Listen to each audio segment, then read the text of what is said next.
જસદણની હોસ્ટેલમાં વિદ્યાર્થીની આયુષીના મૃત્યુ મામલે હવે સુરતમાં સમસ્ત આહિર સમાજ મેદાને પડ્યું છે।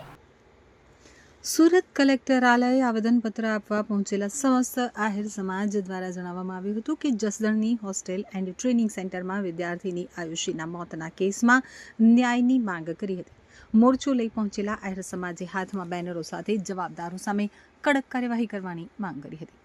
પરિવારનો આક્ષેપ છે કે આયુષીની તબિયત બગડ્યા બાદ પણ હોસ્ટેલ સંચાલકોએ સમયસર યોગ્ય સારવાર કરાવી ન હતી। પરિવારને હોસ્પિટલમાં દાખલ કર્યા બાદ પણ કોઈ જાણ કરવામાં આવી ન હતી અને મૃત્યુ બાદ જ જાણ કરવામાં આવી હોવાનો આરોપ લગાવવામાં આવ્યો હતો।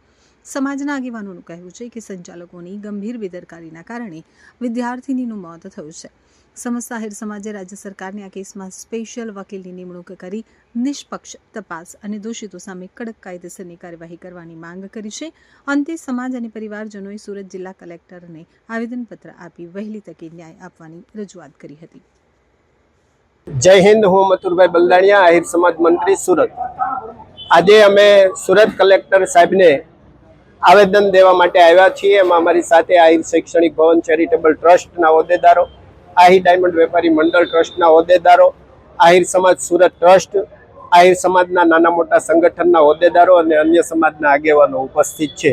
ગત 24/6 રોજ જસદણની આલ્ફા ટ્રેનિંગ એકેડમીની અંદર 9 વર્ષની આયુષીનું અકાળે મૃત્યુ થયું। આ આયુષીને 10 દિવસ સુધી અછબડાની બીમારી હતી।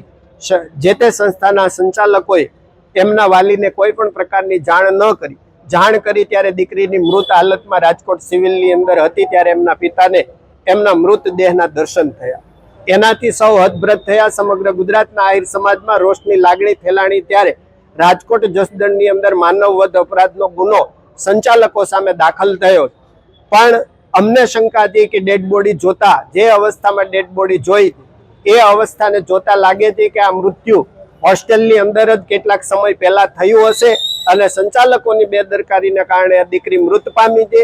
અને સંચાલકોની સાથે આ સંસ્થામાં કામ કરતા આરોગ્ય કર્મચારી હોય, હોસ્ટેલ કર્મચારી હોય કે કોઈ પણ કર્મચારી હોય, જે કોઈ જવાબદાર ઠરે તમામની તપાસ થાય, ગુનામાં દાખલ કરવામાં આવે એવી માંગ છે। બીજી માંગ અમારી એ છે કે સરકારશ્રી આ સેન્સિટિવ કેસની અંદર શિક્ષણ જગતને કલંક બેસાડે એવા કેસની અંદર સરકારશ્રી તરફથી CPP વકીલ સરકાર ફાળવે અને ફાસ્ટ ટ્રેક કોર્ટની અંદર આ કેસ ચલાવી અને જવાબદાર ગુનેગારોને કડકમાં કડક સજા દાખલારૂપ થાય તેવી માંગ સાથે આજે સુરત કલેક્ટર સાહેબને અમે આવેદન આપી ગૃહમંત્રી શ્રી, ગુજરાત રાજ્યના મુખ્યમંત્રી શ્રી તેમજ ગુજરાત રાજ્યના શિક્ષણ મંત્રી અને કાયદા મંત્રી સુધી આહિર સમાજનો અવાજ પહોંચાડવાની અને ન્યાય માંગવાની અમે અપીલ કરીએ છીએ।